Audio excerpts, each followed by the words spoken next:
Olá, segunda-feira, 8 de setembro.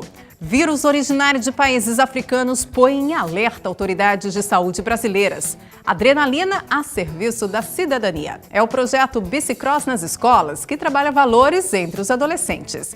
Os benefícios da leitura na infância, como os pais podem estimular esse hábito tão saudável. E muita oferta de emprego na região metropolitana. Notícias da Gente começa agora.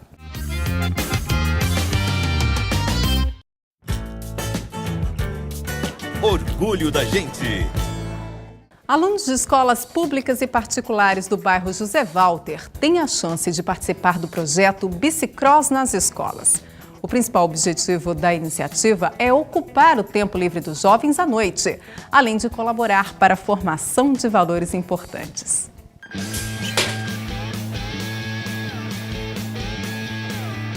Durante a infância, o então campeão nordestino William Bicicross teve uma febre reumática.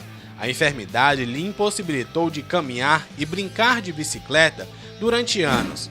Ele prometeu, caso voltasse a andar, iria dedicar parte de seu tempo a um projeto social. Assim nasceu o Bicicross nas escolas. Foi uma ideia minha, né? Porque na minha adolescência eu tive muita dificuldade de praticar o esporte, né? E quando eu voltei a andar com 8 anos, eu comecei a ver o esporte, mas meu pai não queria. Eu vinha para a pista e os caras às vezes não deixavam eu dar uma voltinha na bicicleta, com ciúme, aquela coisa toda. Mas aí fui fazendo amizade, tampando buraco, ajeitando a pista. E aí eles começaram a me emprestar as bicicletas deles, né? E eu fiz uma jura para mim, né? Num dia que eu tivesse condição, nenhuma criança que quisesse fazer bicicross ia deixar de fazer por causa de uma bicicleta, de um equipamento. Graças a Deus, hoje nós temos as crianças andam com bicicletas importadas, bicicletas que o mesmo gringo lá, o americano, o europeu anda, eles andam aqui, o equipamento de linha, de ponta. Os meninos foram bicampeão Nordeste Brasil. A escolinha ela vai de 5 a 16 anos. O projeto Bicicross nas escolas é realizado à noite. O horário foi um acordo entre os pais e o idealizador do projeto, William Bicicross. Tudo isso para prevenir os jovens se envolverem no mundo das drogas.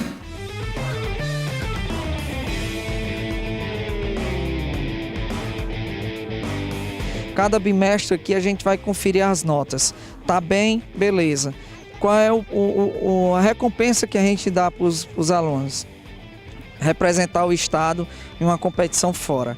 O objetivo do projeto é se formar o campeão de bicicross, amém por isso. Mas o nosso objetivo é incentivar essa meninada a estudar. Com o nosso professor a gente aprendemos que se não estudar, não tem aquilo que nós merecemos. Então, assim, as nossas viagens são bastante rigorosas. Se não tiver nota boa na média, na escola, não estiver bem dentro de casa, a gente não viaja. O bicicross mudou muito minha vida, mudou como forma de atleta, como forma de cidadão. E aqui eu tô aqui dentro para aprender mais coisas ainda.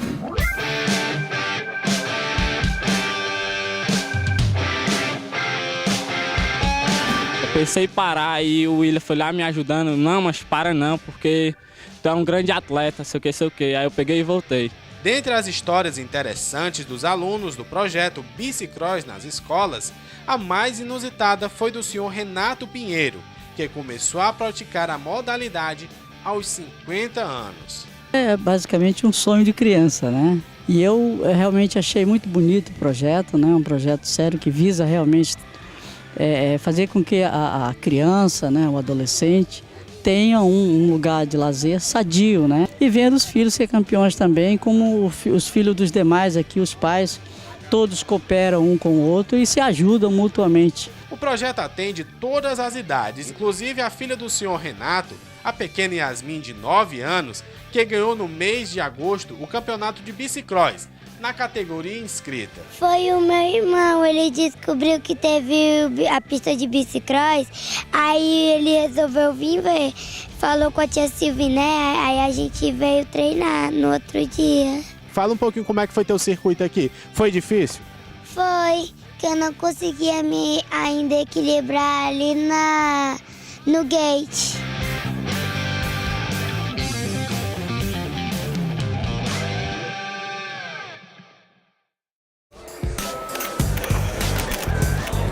Bastidores da Política. Olá, Hoje é segunda-feira, dia de política. Todos os candidatos ao governo e ao Senado do Ceará foram convidados pelo programa Notícia da Gente para debater com você. Mas nem todos aceitaram comparecer. Os que vieram, falaram e apresentaram suas propostas. Hoje nós vamos falar de um problema que afeta diretamente a Jurema. Como vai ficar o veto da presidente Dilma em relação à emancipação da Jurema? O Congresso se reuniu semana passada. Senadores e deputados não quiseram brigar com a presidente.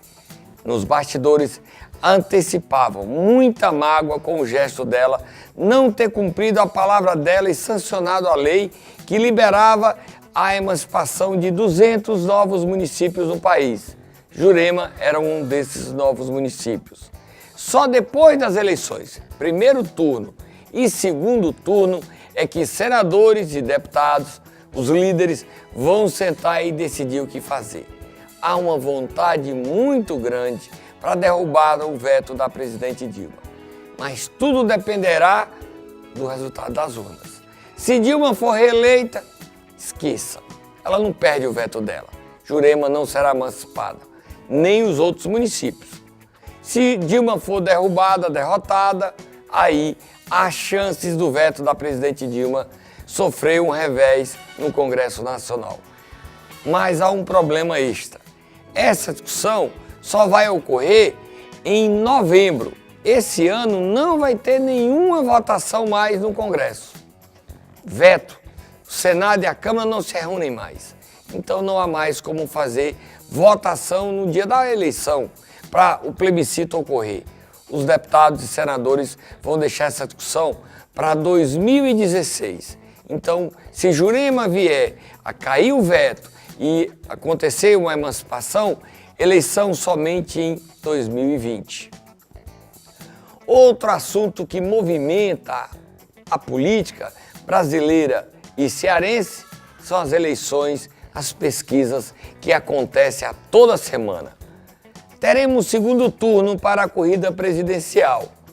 Hoje, o segundo turno, após a morte de Eduardo Campos, não será mais entre a presidente Dilma e o candidato do PSDB, Aécio Neves, e sim entre Dilma e Marina. As duas estão empatadas tecnicamente. Essa semana teremos nova rodada de pesquisas do Ibope e do Datafolha.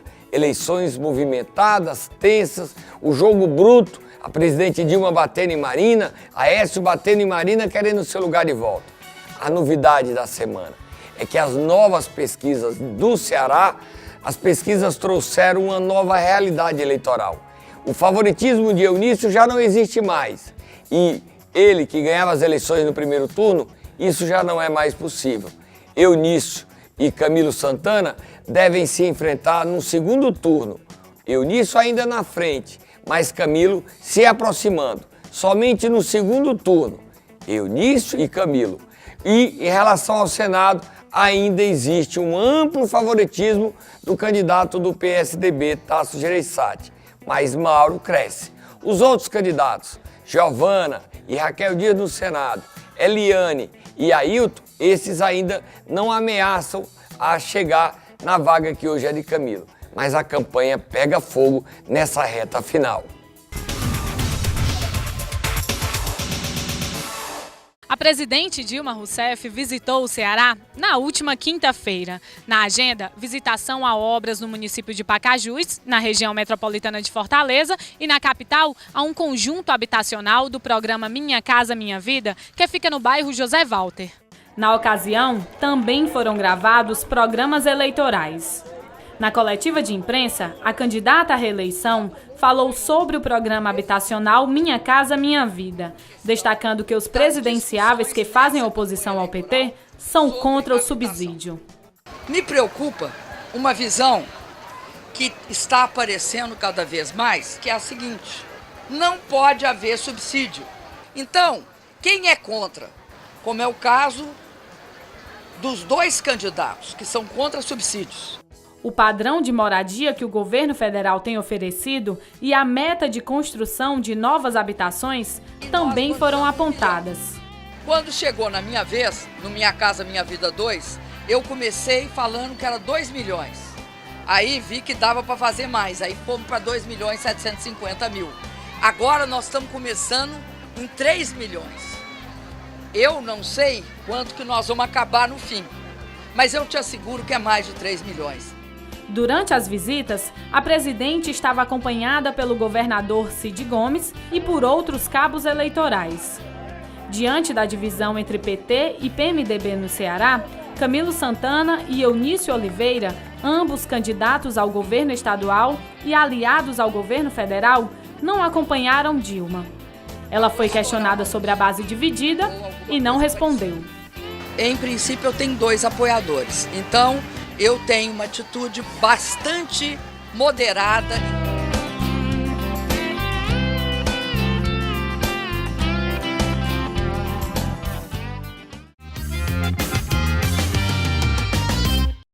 O município de Caucaia foi sede das comemorações pelo aniversário de 51 anos da Associação dos Jornalistas do Interior. O repórter Alberto Gurgel acompanhou o evento e traz as informações.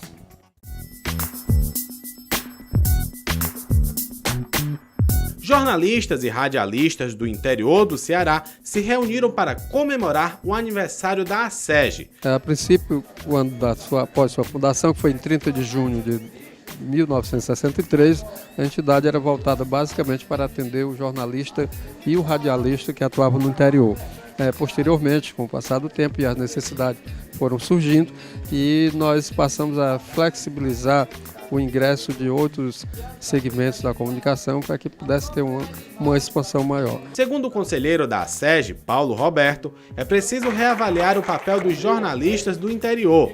Estes profissionais são responsáveis pela condução das informações do interior para os meios de comunicação da capital, mas são tratados como simples correspondentes.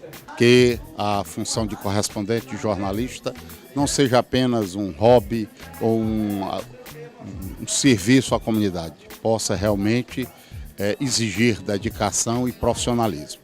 Nesse sentido, já foi um grande avanço a conquista da situação de microempreendedor individual para os editores de jornais e comunicação no interior. Outra grande luta da associação é a implantação de faculdade de jornalismo. No interior nós temos cursos superiores de outros tipos, mas nós não temos ainda cursos de comunicação social. Então, se nós tivermos aí a implantação de faculdades que venham a dar o cabedal técnico ao radialista, ao jornalista no interior, isso vai melhorar a qualidade da informação, vai melhorar o convívio com a sociedade, e nós teremos aí mais informações com pessoas qualificadas, bem mais qualificadas. Uma pesquisa encomendada pela Fundação ProLivro mostra que os brasileiros estão lendo cada vez menos. No lugar da leitura, passam mais tempo em frente à televisão e ao computador. Mas nada substitui os benefícios do hábito da leitura. E os especialistas orientam que é importante despertar esse prazer o quanto antes.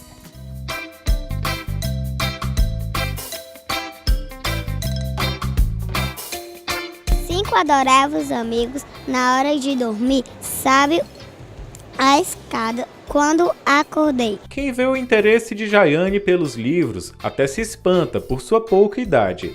Para uma geração que já nasceu conectada, o hábito de ler é raro. A mãe da garota revela que justamente por isso resolveu incentivar o gosto da filha pelas letras. Para o crescimento da criança é importante. Gosto mais por conta que eu mostro alguns livros a ela, leio para ela, então influencia, né? Sempre imaginei que o paraíso é uma espécie de livraria. Essa frase não é minha, é de um autor chamado Jorge Luiz Borges e reflete bem o prazer que muita gente tem em ler. De acordo com os especialistas, essa prática deve acontecer o quanto antes na vida de todos nós. A educação infantil, ela tem uma funcionalidade muito grande no que se refere à leitura. E a leitura propicia a criança a aprender brincando. E propicia, além disso, o encanto pela leitura e pela sala de aula. Com o incentivo da mãe e a curiosidade própria de sua idade, essa parece ser uma lição que Jaiane já aprendeu. Eu gosto de ler A Rapunzel, as caixinhas douradas. Eu gosto mais da Rapunzel.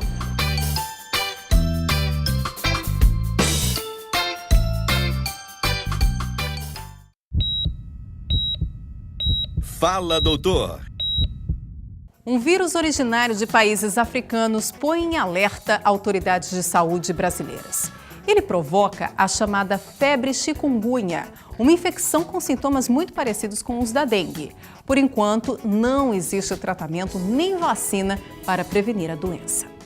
Olá, Juliana. Estamos aqui com o Dr. Anastácio Queiroz, infectologista e professor da UFC. Hoje ele vai esclarecer dúvidas sobre a chikungunya, que é uma doença que está chegando ao Brasil, né, doutor? Não, infelizmente está chegando, infelizmente vai chegar, infelizmente vai incomodar muitas pessoas. É uma doença causada por um vírus, é uma doença transmitida pelo mesmo mosquito que transmite o dengue, é uma doença semelhante ao dengue. Infelizmente, é uma doença que incomoda muitas pessoas através de dores nas articulações, nas juntas, dando artralgia e artrite. Então é uma doença muito incômoda. Ok, vamos conferir a primeira pergunta. Como se identifica um caso suspeito? Para nós identificarmos um caso de chikungunya, precisa haver a suspeita, porque as doenças virais têm sintomas semelhantes, né? Dor no corpo, dor de cabeça, só que o chikungunya, apesar de parecer com o dengue, dá muitas dores articulares. Então qualquer pessoa com febre, com mal-estar geral, que pareça com dengue e que esteja em algumas pessoas acometendo as articulações, nós temos que fazer exame específico para o chikungunya. E o exame é simples e o Laboratório Central de Saúde Pública está preparado para realizá-lo. Então, havendo a suspeita, o médico deve pedir a confirmação para que nós saibamos se a doença está entre nós ou não. Após a picada do mosquito, em quantos dias ocorrem os sintomas? Na realidade, isso é que nós chamamos de período de incubação. É o período entre a entrada do vírus colocado pelo mosquito e o início dos sintomas. Geralmente, na maioria das pessoas, varia de 3 a 7 dias, podendo ir de 1 a 2 dias até 12 dias. Mas a maioria das pessoas ficam entre 3 e 7 dias. Após a picada, essas pessoas adoecem. Ok, vamos conferir a próxima pergunta. Existem grupos de maior risco? Infelizmente, todos estão sob risco. Aqueles que estão sob maior risco é onde as pessoas residem e tem maior número de mosquitos. E, claro, chegam casos contaminados. Mas, em havendo a doença em Fortaleza, por exemplo, todos estão sob risco, porque a pessoa nunca fica parada na sua casa. O indivíduo visita um bairro e, naquela visita, a pessoa pode ser picada e inoculada com o vírus. Então, é importante que todos ajam preventivamente, eliminando os focos de multiplicação do mosquito que transmite o chikungunya, que é o mesmo que transmite o dengue. Doutor Anastácio, a chikungunya, ela pode levar à morte, assim como a dengue? Muito mais raramente. Normalmente, o chikungunya ou a chikungunya é uma doença muito incômoda, mas que mata muito pouco ou quase não mata. Diferente do dengue, que infelizmente acontecendo muitos casos, você tem os casos mais graves que levam a óbito. Chikungunya é uma doença que incomoda, mas que mata raramente as pessoas, felizmente. Ok, vamos conferir a última pergunta. Doutor, quem se infecta com o vírus fica imune? Sim, a pessoa só tem chikungunya uma vez. No entanto, algumas pessoas, mesmo depois de eliminarem o vírus, eles ainda ficam sentindo dores articulares durante meses, às vezes até anos. Então, esse que é o grande problema do chikungunya. É uma doença que pode deixar o incômodo por um período muito mais longo, mesmo o vírus já tendo saído do organismo.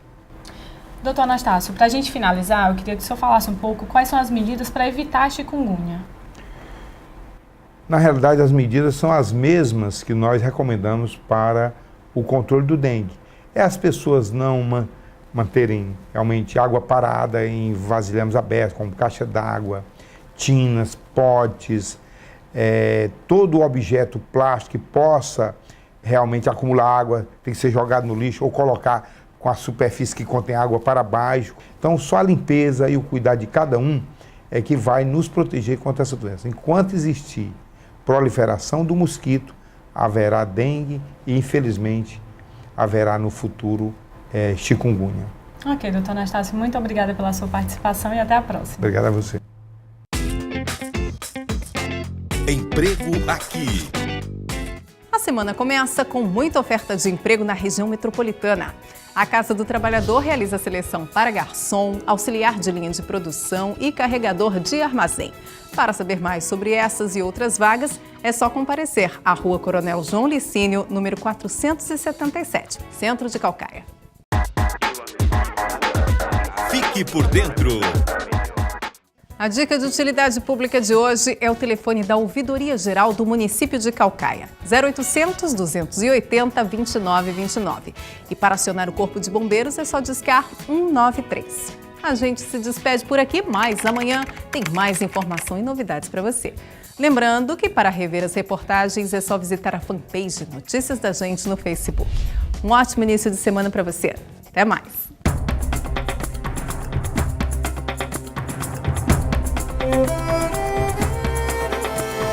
Terra queimada de fogo, vento que vem lá da praia, atiça a chama de novo, orgulho de um povo. Eu sou de Caucaia.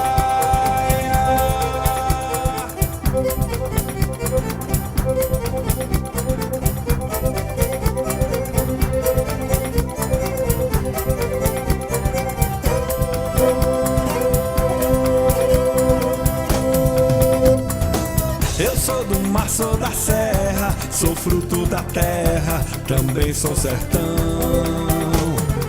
Dunas de areias, lagoas, Caucaia é a dona do meu coração. Nosso lugar tá crescendo, tem gente chegando.